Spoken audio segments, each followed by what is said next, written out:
what changed me and my perception of coaching more than anything ever has, dramatically.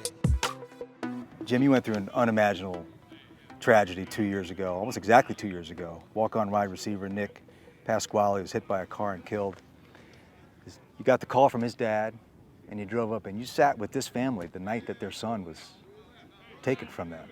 What did you learn going through that? What changed me and my perception of coaching more than anything ever has, dramatically. It's interesting, I got a call from his dad at 12:36 a.m. and I was asleep and I didn't answer it, and I never listened to the message. It's still on my phone, I've never listened to it. And then he called me at 6 a.m. and I did answer it, and he said, "Nick's gone." And I said, "Well, what do you mean Nick's gone?" He said, "He's gone." I said, "Well, where is he?" And he said, "He's dead." And I mean, it's hard even now. It just rocks your world. And the first thing I did is call my dad and say, "Dad, how do I handle this?" And he said, "I have no idea.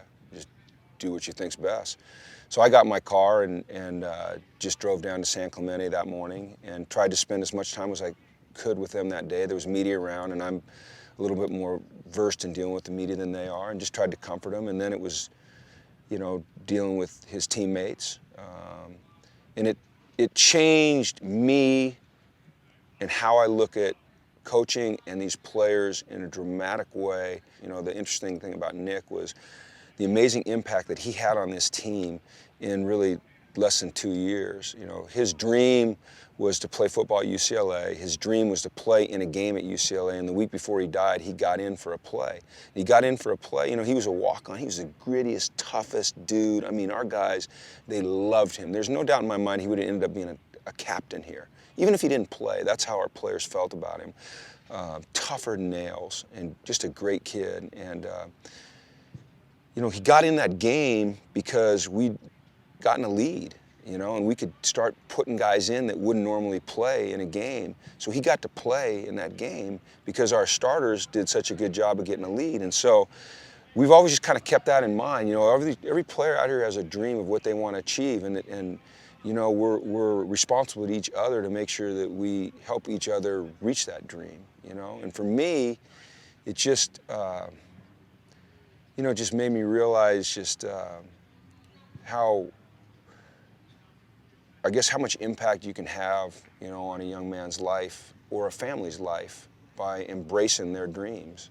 So, That win over Nebraska, unbelievable comeback win, the first Yeah. game after that happened. Probably, I would imagine, the most emotional win you've ever been a part of? yeah, oh yeah. I mean, it was an emotional time. It still is very emotional. We still honor him in many, many ways, and we always will. We were down 21-0. I think we beat them 41-21. We came out and we were really tight, and everyone wanted to play really well to honor Nick. And then we just kind of let it go, And we said, well, we're not honoring Nick the way we're playing right now. And came out in the second half and just cut it loose. And it was incredibly, incredibly emotional.